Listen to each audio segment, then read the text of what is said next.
Hello प्यारे बच्चों, कैसे हो आप सब। स्वागत है आपका अपने चैनल एजुकेट्स मैथमेटिक्स पे। और आज के इस वीडियो में जो आपने 21 फरवरी यानी आज के दिन जो पेपर गणित का देके आए हैं उसमें से ओएमआर शीट के माध्यम से जो आपने 20 बहुविकल्पी प्रश्नों का आंसर दिया है, उन 20 बहुविकल्पी प्रश्न को आज हम लोग सॉल्व करने वाले हैं, यानी उनका आंसर आपको बताने वाले हैं। और देखिए जो आपका आज का पेपर है भाई, वो टोटल 70 नंबर का आप है और उसमें से आपके जो खंड आ में 1 से लेकर के 20 तक जो विकल्पी प्रश्न हैं उनको आपने ओएमआर शीट के माध्यम से आंसर दिया होगा। और हमारे पास जो पेपर है भाई, देखिए गणित का है और 822DW ये उसका नंबर है। तो चलिए आज हम लोग सॉल्व कर लेते हैं, यानी देख लेते हैं कि आप अपने क्वेश्चंस के आंसर मैच कर सकते हैं। तो देखिए इसमें हम लोग आ चुके हैं सेक्शन ए में।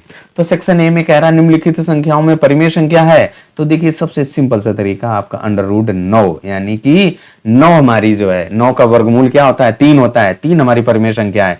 ये 0.1 का वर्गमूल नहीं आएगा। √3 तो हम लोग पहले से जानते थे कि ये परिमेय संख्या है, ये भी परिमेय संख्या है, यानी पहले क्वेश्चन का ए वाला सही है।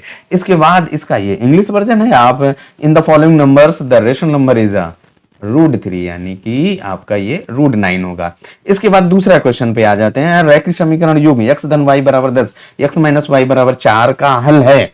तो देखिए इस टाइप के प्रश्न अगर आते हैं आपको, आगे भी आप ध्यान रखेंगे तो इनको मोस्टली आप आंसर जो आप विकल्प दिए गए उनसे आप मैच करके सॉल्व कर सकते हैं। तो इसका बी वाला है, x बराबर 7 और y बराबर 3। देखिए आप इन दोनों को जोड़िए तो 10 आ रहा है और घटा दीजिए तो आपका 4 आ रहा है।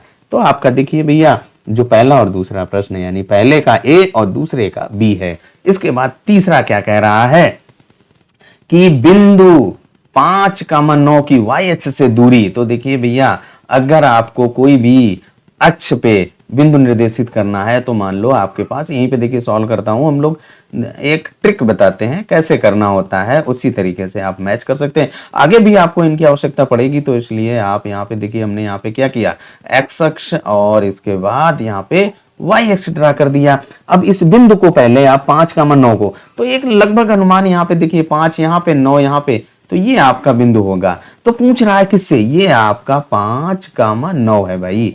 अब इससे पूछ रहा है, जिससे पूछे आप y से पूछे तो y से बता सकते हैं, और x सच से पूछेगा तो x सच से यहाँ पे 5,9। तो ये दूरी आपकी कितनी है भाई, 5 है और ये वाली दूरी आपकी 9 है। तो आपकी क्या पूछ रहा है, y से दूरी पूछ रहा है, तो y से कितनी होगी, y अक्ष से आपकी 5 मात्रक होगी।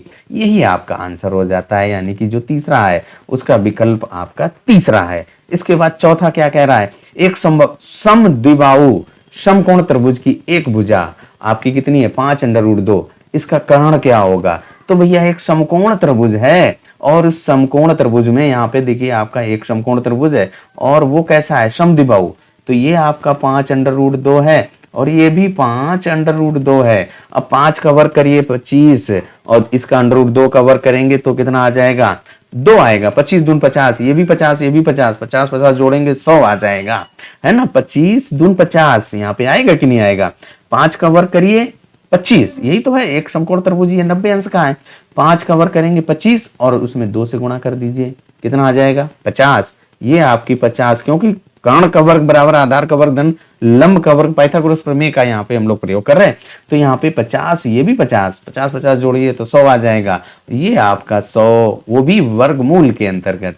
100 का वर्गमूल कितना होता है भाई, 10 होता है। तो यानी कि जो एक समद्विबाहु समकोण त्रिभुज की एक भुजा अगर 5√2 है तो इसके कर्ण की जो लंबाई होगी वो भैया 10 सेमी होगी। 5 का वर्ग हमने किया भाई, आधार का वर्ग और कर्ण का वर्ग वाला फॉर्मूला लगा करके हल कर देना है। कर्ण का वर्ग बराबर आधार का वर्ग धन लंब का वर्ग। यहाँ पे 5√2 क्योंकि हमारा समद्विबाहु त्रिभुज है, उसकी दोनों भुजाएं बराबर होती हैं। तो 5 का वर्ग 25, उसमें √2 का वर्ग करेंगे तो 2 आएगा। 25 दून 50, 50 100, सिंपल सा है। 100 का वर्गमूल आपका 10 होता है।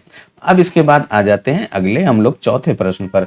चौथा प्रश्न आपका क्या कह रहा है कि चौथा तो हम लोगों ने सॉल्व किया है। पांचवा प्रश्न कह रहा है कि साइन का वर्ग 18 माइनस काज का वर्ग 72।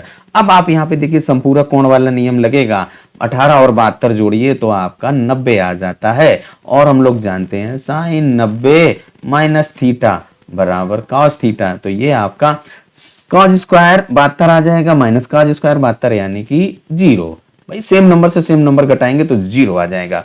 अब इसके बाद कह रहा है कि छठा प्रश्न, किसी धनात्मक सम पूर्णांक p के लिए प्रत्येक धनात्मक विषम पूर्णांक का रूप क्या होगा। तो आप सबसे पहले यहाँ पे इसको हम साफ कर दें भाई, जगह बना ली जाए। अब इसके बाद आपका ये यहाँ पर आपका बी वाला विकल्प सही होगा, तो यहाँ पे बी वाला टिक कर लीजिए। अब इसके बाद यहाँ पे देखिए क्या कह रहा है, कोई आपके पास धनात्मक पूर्णांक है भाई और वो आपका p है।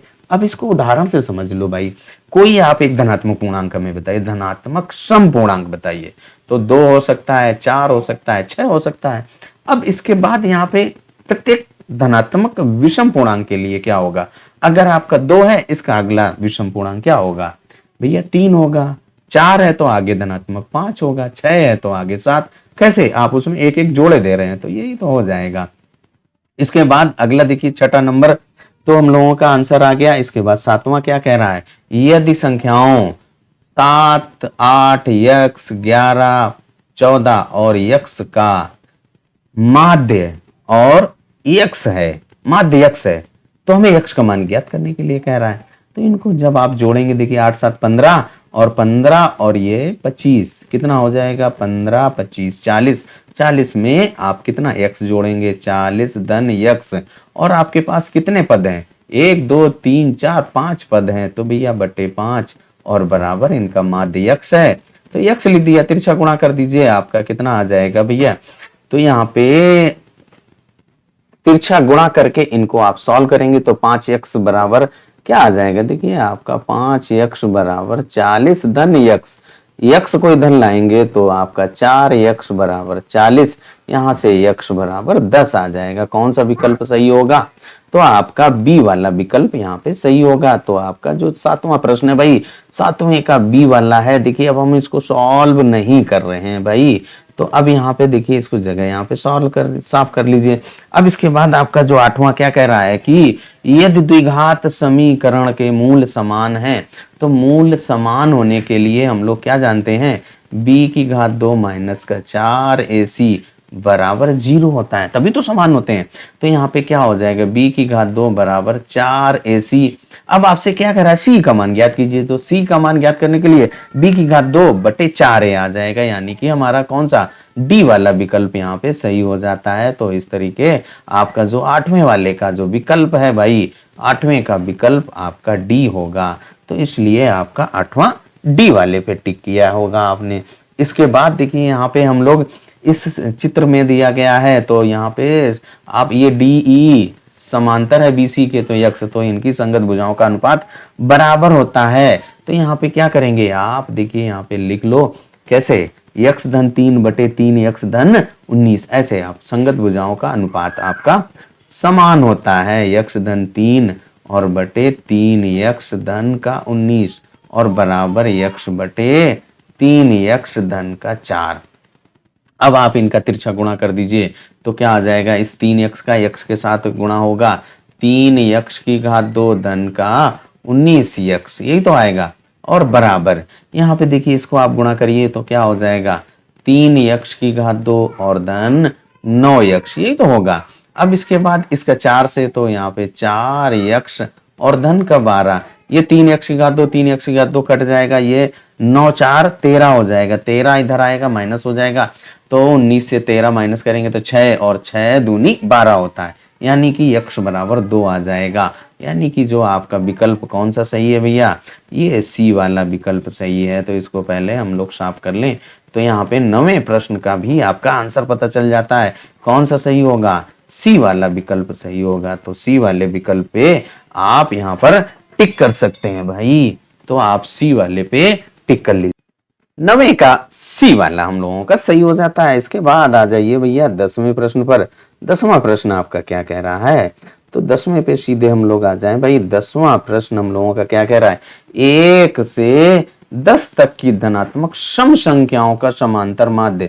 तो भाई 1 से 10 के बीच में कौन सी, 2 होगी, 4 होगी, 6 होगी, 8 होगी और 10 होगी, यही तो होंगी हमारी सम संख्याएं। यही तो कह रहा है, देखिए जो प्रश्न कह रहा है उसको यहाँ पे कितनी संख्याएं होगी, 1 2 3 4 5 हो गई।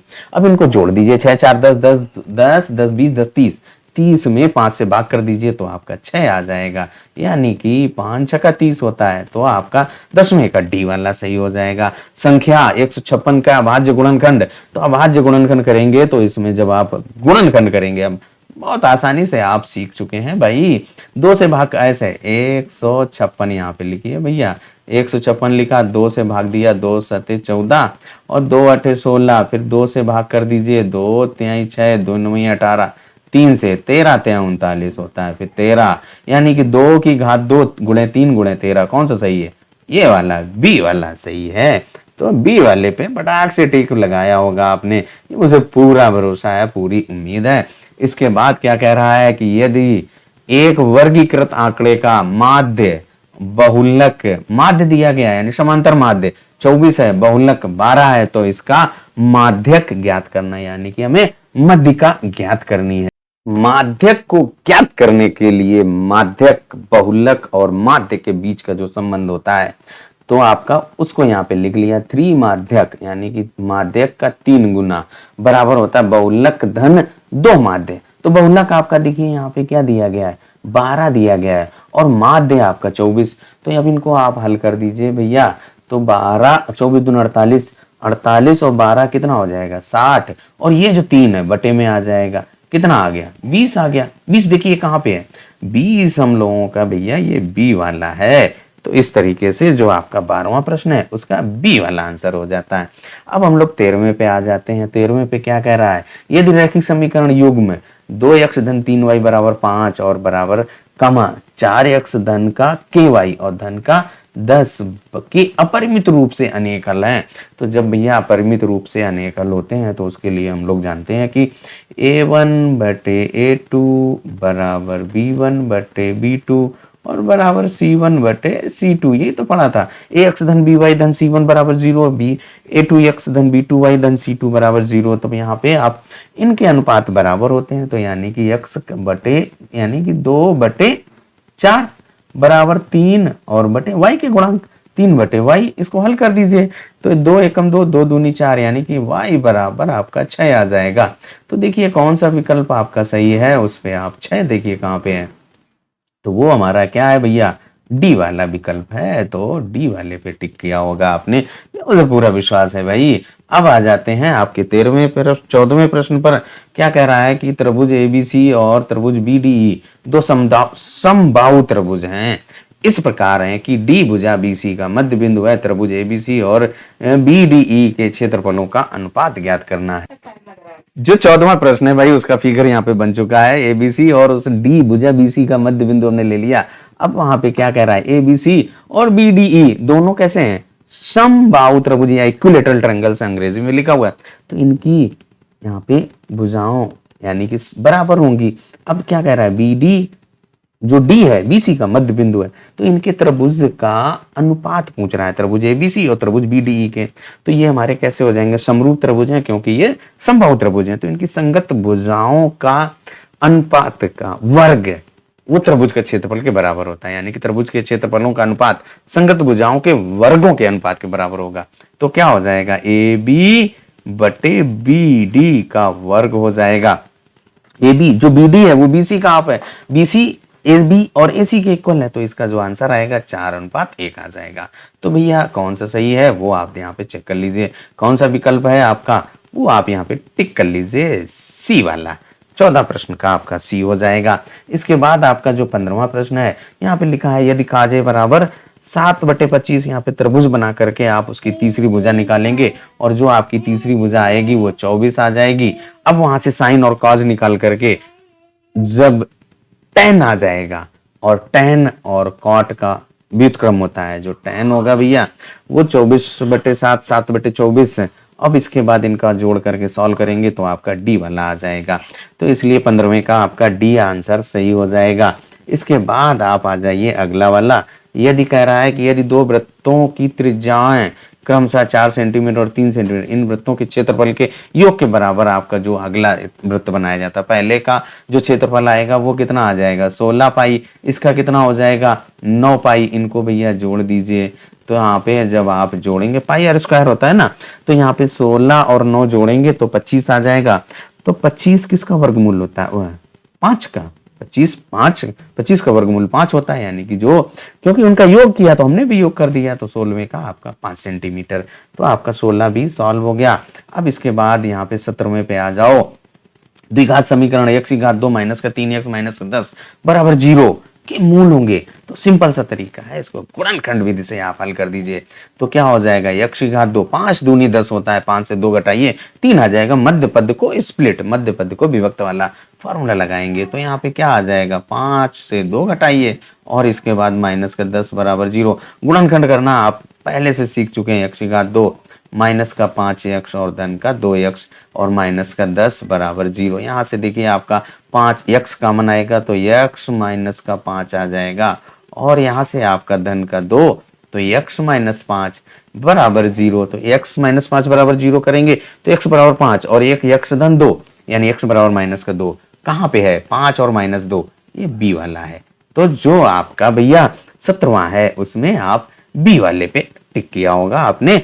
अब आ जाते हैं 18वें प्रश्न पर। 18वां प्रश्न आपका क्या कह रहा है कि यदि समतल मैदान पर एक मीनार की छाया की लंबाई उसकी ऊंचाई की √3 गुनी है तो सूर्य का उन्नयन कोण में ज्ञात करना है। तो इसको देखिए केवल एक छोटा सा रफली फिगर बना करके आप हल कर सकते हैं। ये हमने मीनार बना दी और इसका नाम दे दो AB, हमारी मीनार है। उसकी अगर कह रहा है कि छाया की जो लंबाई है उसकी ऊंचाई की √3 गुनी, अगर हम मीनार को x ले लेते हैं, जो छाया है वो कितनी हो जाएगी, √3x। ये कोण आपको ज्ञात करना है। tan थीटा बराबर लंब बटे आधार यानी कि x बटे √3x हो जाएगा। यही तो होगा, x बटे √3x। ये कट गया, tan में 1 बटे √3 आया ना। tan में 1 बटे √3 किसका मान होता है, tan 30 का मान होता है ना, 1 बटे √3। यानी कि जो 18वां है भैया वो C वाला हो गया। अब आ जाओ भैया 14वें नंबर पे, 19वें नंबर पे आ जाओ। 14 तो हम लोग पहले से हल कर चुके हैं। अब 19वां है यानी कि सेकंड लास्ट। 19वां क्या कह रहा है, 45 सेंटीमीटर ऊंचाई और 4 सेमी व्यास वाले एक धात्विक ठोस बेलन है, उसको पिघला करके 6 सेंटीमीटर व्यास का एक गोला बनाया गया है। तो गोले की संख्या हमसे ज्ञात कह रहा है। तो देखिए जो जब भी आपको पिघला करके बनाया जाता है समझ लो उसमें आयतन ही निकालने को बताया गया है।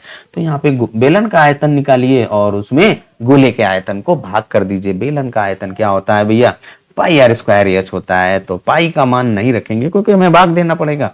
तो यहाँ पे देखिए पाई और गुणे r यानी कि त्रिज्या, व्यास कितना है 4 सेंटीमीटर, त्रिज्या कितनी 2, तो गुणे 2 और गुणे ऊंचाई 45 सेंटीमीटर, 45 लिख दो और बटे भैया क्या है 4/3 पाई, 4/3 पाई r³। यही तो होता है ना गोले का आयतन। और r आपका क्या है, गोले की त्रिज्या, गोले की व्यास 6 सेंटीमीटर, त्रिज्या कितनी हो जाएगी 3 और वो क्यूब होता है 3 गुणे 3 गुणे 3। ये 3 से 3 कट जाइए तो एक काट दो, 3 त्रिका 9 बचे 45 और ये पाई से पाई काट दीजिए, 4 से ये 2 दूना 4, कितने बच्चे भैया 5। 5 कहाँ लिखा है, ये बी वाले में लिखा है। तो 5 का यानी कि बी वाला ऑप्शन, 19वां आपका बी वाला ऑप्शन सही हो जाएगा। इसके बाद आपका जो 20वां यानी कि लास्ट वाले पे आ जाए हम लोग। एक त्रिभुज एबीसी है, कैसा है समबाहु, समबाहु माने जिसकी तीनों भुजाएं बराबर है। तो एडी बीसी पे लंब है तो एडी का वर्ग में ज्ञात करना है और इसका आपका 3 आ जाएगा, 3 डीसी का वर्ग। देखो कैसे, थोड़ा सा यहाँ पे फिगर बना लो। क्या कह रहा है, एक आपका समबाहु त्रिभुज है तो यानी कि समबाहु त्रिभुज क्या होता है, जिसकी तीनों भुजाएं बराबर हो भैया। तो तीनों भुजाएं बराबर की यहाँ पे आप खींच लीजिए। अब इसके बाद यहाँ पे क्या कह रहा है कि एडी बीसी पे लंब है तो ये इस पे लंब है भैया। तो ये क्या हो जाएगा आपका √AD अंडर परपेंडिकुलर यानी कि लंब है। तो इसका नाम दे दीजिए ABC और इसके बाद पाइथागोरस थ्योरम का प्रयोग करते हुए आप इसको सॉल्व कर देंगे क्योंकि ये आपका 90 अंश का कोण है, इस पे लंब है। अब आपके जो 20 प्रश्न है भैया, जो 20वां प्रश्न है उसका ए वाला सही है। इस तरीके से हम लोगों ने 20 प्रश्न सॉल्व कर लिए यानी OMR शीट के माध्यम से इनको हमने हल कर लिया है। कैसा लगा एक्सप्लेनेशन, कमेंट करके जरूर बताइए कि आपके कितने क्वेश्चन सही हुए हैं, उसको भी आप कमेंट करके बता सकते हैं। चलिए आज के इस वीडियो में हम लोग यहीं तक सॉल्व करेंगे। जो आपका डिस्क्रिप्टिव वाला है यानी कि खंड बा है उसको अगले वीडियो में सॉल्व करते हैं। तब तक अपना ख्याल रखें, स्वस्थ रहें, मस्त रहें। मिलते हैं अगले वीडियो में अगले वीडियो में अगले प्रश्नों के साथ।